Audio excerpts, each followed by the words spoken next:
नमस्कार मंडळी, स्वागत आहे सोनम्स रेसिपीमध्ये। आज मी बनवते खूपच खास, हेल्दी आणि सुंदर गुलाबी रंगाचे बीटचे मोदक। हे मोदक ना उकडलेले बीट, ना मावा, ना खोबरे, फक्त किसलेले बीट आणि घरातले साहित्य। गणपती बाप्पासाठी खूप वेगळे आणि आरोग्यासाठी खूप फायदेशीर मोदक आहे। हा व्हिडिओ शेवटपर्यंत नक्की पहा, कारण शेवटी देणार आहे एक सिक्रेट टिप, ज्यामुळे तुमचे मोदक कधीच खराब होणार नाहीत। सर्वात प्रथम आपण बीट सोलून किसून घेऊया। बीट ही खूप पौष्टिक भाजी आहे। बीटमध्ये आयर्न खूप असते, त्यामुळे हिमोग्लोबिन वाढायला मदत होते। महिलांसाठी, लहान मुलांसाठी आणि कमजोरी असलेल्या लोकांसाठी बीट खूप फायदेशीर आहे। बीट खाल्ल्यामुळे शरीरात रक्त वाढते, थकवा कमी होतो आणि त्वचा चमकदार होते। आता कढई गरम करून त्यात मी तूप घालते। तूप वापरल्यामुळे मोदकांना खूप छान सुगंध येतो आणि चव खूपच रिच होते। आता हा ताजा किसलेला बीट मी कढईत घालते। पहा किती सुंदर गुलाबी रंग आहे, अगदी नैसर्गिक रंग आहे। यासाठी कोणताही फूड कलर वापरलेला नाही, त्यामुळे हे मोदक लहान मुलांसाठी खूप सुरक्षित आहेत। बीट कच्चा असल्यामुळे आपण त्याला चांगलं परतून घ्यायचं आहे। बीट परतताना एक कच्चा वास येतो, तो पूर्ण जाईपर्यंत परतणं खूप महत्त्वाचं आहे। जर तुम्ही हा स्टेप स्किप केला तर मोदकांना कच्ची चव येऊ शकते। मी मध्यम आचेवर बीट परतते, जास्त गॅस ठेवू नका, नाहीतर बीट जळू शकते आणि रंग काळा पडू शकतो। हळूहळू परतल्यावर बीट मऊ होते आणि त्याचा रंग अजून गडद गुलाबी होतो। बीट परतताना तो पाणी सोडतो, ते पाणी आपल्याला आटवून घ्यायचं आहे। यामुळे मोदक घट्ट आणि सुंदर बनतात। बीट खूप फायबरयुक्त आहे, त्यामुळे पचनासाठी खूप चांगलं आहे। महिलांसाठी ॲनिमिया असेल तर बीट रोजच्या आहारात असायला हवे। खूप जण विचारतात, हे बीटचे मोदक उपवासाला चालतात का? जर तुम्ही साखरेऐवजी गूळ किंवा खजूर पेस्ट वापरली आणि तूप वापरले तर हे मोदक उपवासासाठी चालतात। यात मैदा किंवा गव्हाचे पीठ नाही, त्यामुळे उपवासासाठी योग्य आहे। चला तर मग पुन्हा एकदा तुम्हाला साहित्य सांगते। 2 मध्यम आकाराचे मी बीट घेतले आहे, थोडेसे तूप घेतले आहे आणि साखर किंवा गूळ पावडर तुम्ही वापरू शकता। अर्धा चमचा वेलची पावडर आणि थोडेसे ड्रायफ्रूट, हे सर्व साहित्य आपल्या घरात उपलब्ध असते। साधारण 8 ते 10 मिनिटे परतल्यावर बीट मऊ होते आणि चमकदार दिसते। हा स्टेप खूप महत्त्वाचा आहे, म्हणून वेळ देऊन परता। तर पहा, यातलं पाणी आटलेलं आहे। आता यामध्ये आपण घालूया साखर। तुम्ही गूळ किंवा खजूर पेस्टही वापरू शकता, हे अजून हेल्दी होतात।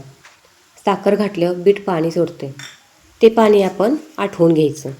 आता ही साखर घातलेली मी व्यवस्थित यामध्ये मिक्स करते। तर पहा, साखर घातल्यावर पण याचा कलर चेंज झालेला आहे, इथे तुम्ही पाहू शकताय। सतत ढवळा, नाहीतर खाली लागू शकते।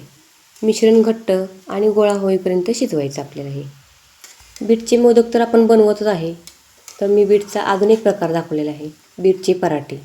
तर त्याची लिंक मी डिस्क्रिप्शन बॉक्समध्ये देते, तर तुम्ही तिथे जाऊन पाहू शकता। तर पहा, तुम्हाला मी मगाशीच म्हणले होते, जशी आपण साखर यामध्ये ॲड करू तशी याला पाणी सुटते। तर पाणी किती सुटलेलं आहे पाहू शकता तुम्ही। यामध्ये तुम्ही दूध पण वापरू शकता, तर मी दूध काही घातलेलं नाही आहे। जे पाणी ज्याचं सुटलं आहे ना, तेवढ्यामध्येच हे शिजवून घेतलेलं आहे। आणि यामध्ये तुम्ही मिल्क पावडर पण वापरू शकता, तर मी मिल्क पावडर पण नाही वापरलेली। जे आपल्या घरात साहित्य आहे ना, तेवढ्याच साहित्यात हे बनवले आहेत आणि अतिशय पौष्टिक लागतात हे मोदक। तुम्ही एकदा ट्राय करून नक्की सांगा मला। हे आणखी एकदा व्यवस्थित असं मिक्स करते। तर पहा, यातलं पाणी आटत आलेले आहे। एक 10 ते 15 मिनिटात आणि हे पाणी आटते। तर व्यवस्थित असं हे मिक्स करून घ्यायचं आपण। हे लहान मुलांसाठी पौष्टिक आहे का? हे बीटचे मोदक लहान मुलांसाठी खूप पौष्टिक आहेत। यात आयर्न, फायबर आणि विटॅमिन आहेत। लहान मुलांना गोड खूप आवडते, त्यामुळे हे हेल्दी मिठाईचा उत्तम पर्याय आहे। जर ही रेसिपी आवडत असेल तर व्हिडिओला लाईक करा, आपल्या मित्रमैत्रिणींना शेअर करा आणि चॅनेलवर जर नवीन असाल तर सबस्क्राईब करा आणि हा व्हिडिओ शेवटपर्यंत नक्की पहा। साखर घालून आपण हे मिश्रण घट्ट होईपर्यंत आपण हे शिजवून घ्यायचं आहे। तर पहा, साखरेचं पाणी पूर्णपणे आटलेलं आहे आणि मिश्रण पण घट्ट झाले आहे। मगाशी तुम्ही पाहिलंच होतं मिश्रण कसं पातळ होतं, आता घट्ट झालेलं आहे। हे पहा, आता यामध्ये घालूया जायफळ पावडर व वेलची पावडर। तुम्ही सुंठ पावडर पण घालू शकता, पण मी या दोन्हीच पावडर घातली आहेत। आता हे व्यवस्थित आपण मिक्स करायचे आहे। यानंतरची रेसिपी तुम्हाला कुठली पाहायची आहे मला आवर्जून कमेंट करा, मी तुम्हाला नक्की करून दाखवेल। व माझा हा व्हिडिओ तुम्ही कुठून पाहता, तुमच्या गावाचं नाव कमेंटमध्ये नक्की लिहा. आणि आपले हे मोदक कसे वाटले तुम्हाला ते पण मला तुमच्या कमेंटच्याद्वारे कळवा. वेलची पूड व जायफळ पूड हे व्यवस्थित असे मिक्स करून झाले आहेत. आता यामध्ये आपण घालूया ड्रायफ्रूट. यामुळे मोदकांना छान सुगंध आणि रिच टेस्ट मिळते. काजू, बदाम आणि पिस्ता घालू शकता. तर इथे मी काजू, बदाम, पिस्त्याचे असे छोटे छोटे काप केले आहेत आणि ते यामध्ये घातले आहेत. तर हे व्यवस्थित असं मिक्स करून घेऊया. जर तुम्हाला ड्रायफ्रूट आवडत नसेल तर तुम्ही नाही घातले तरीही चालेल. तर हे आपले मोदक खूप टेस्टी लागतात.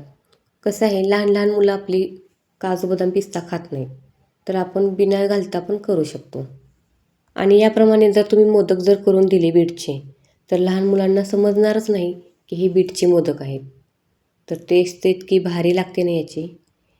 तर साखर पूर्णपणे वितळलेली आहे आणि पाणी पण पूर्णपणे आटलेलं आहे. तुम्ही इथे पाहू शकताय, घट्ट असं झालेलं आहे. तर आपण हे जरा थोडेसे थंड करूया आणि याचे आपण मोदक बनवून घेऊया. तर पहा, तयार झाले आहेत आपले मोदकाचे सारण. येणाऱ्या व्हिडिओमध्ये मी बीटची बर्फी दाखवणार आहे. जर तुम्हाला पाहायची असेल तर येस म्हणून मला कमेंटमध्ये टाका. तर एका ताटामध्ये मी इथं सारण घेतलं आहे. हे थंड झाले की लगेचच आपण मोदक बनवायला घ्यायचे. हे मिश्रण थोडं थंड झाल्यावर हाताला तूप लावून असा आकार देऊनही ना मोदक बनवू शकता. तर इथे मी मोदकाचा साचा घेतला आहे. याने पण खूप छान आकार येतो. तर याप्रमाणे मी बारीक साचा घेतलेला आहे. तुम्ही मोठा पण वापरू शकता. तर याला मी आतून तूप लावलेलं आहे. तुमच्याकडे मोदकचा साचा असेल तर ठीक, नाही तर तुम्ही हाताने पण बनवू शकता. आता या साच्यामध्ये थोडेसे असे सारण भरते. तर पहा, हाताला तुम्ही पाहू शकताय कलर कसा लागलेला आहे. हा ओरिजिनल कलर आहे. मोदकाच्या साच्यामुळे अजूनच सुंदर दिसतात हे मोदक. या संकष्टीला गणपती बाप्पासाठी हे गुलाबी बीट मोदक नक्की करून पहा. बाप्पाला नक्की आवडतील आणि घरात सगळ्यांना खूपच आवडतील. तर खालून अजून थोडेसे सारण भरते. तर हे पहा, आणि हाताने नुसतं असं बोटाने हे प्रेस करायचे. व्यवस्थित आपले मोदक तयार होतात. आता आपण साच्यानंच बनवत आहे. जर साचा नसेल तर तुम्ही हाताने पण आकार देऊ शकता. तर आता हे मी काढून घेते. मोदकाच्या साच्याला जे बाहेरून लागलेलं आहे ना ते काढायचे, म्हणजे व्यवस्थित मोदक बनतात. आता यातनं आपण मोदक काढून घेऊया. तर पहा, मोदक किती छान झालेले आहेत. आणि हाताच्या कलरवरूनच तुम्ही ओळखले असाल की हे आपले कलरचे मोदक कशाचे आहेत. अर्थातच हे बीटचे मोदक आहेत. तर तयार झाले आहेत बीटचे मोदक. आणि जसं की तुम्हाला मी सांगितलंच होते, एक सिक्रेट टिप सांगणार आहे शेवट. जर मिश्रण जास्त ओलसर झाले तर 1 चमचा सुकं खोबरं असते ना, त्याची पूड आपण घालू शकतो किंवा दूध पावडर घाला. मोदक परफेक्ट घट्ट बनतात. ते मी सर्व मोदक बनवून घेतले आहेत. तर मैत्रिणींनो, घरात बीट असेल तर आजच हे मोदक करून पहा. रेसिपी आवडली असेल तर कमेंटमध्ये बाप्पा मोरया लिहा. अशा सोप्या आणि युनिक रेसिपीसाठी सोनम्स रेसिपी चॅनेलला सबस्क्राईब करा. पुन्हा भेटू नवीन रेसिपीसोबत. तोपर्यंत काळजी घ्या आणि खुश राहा.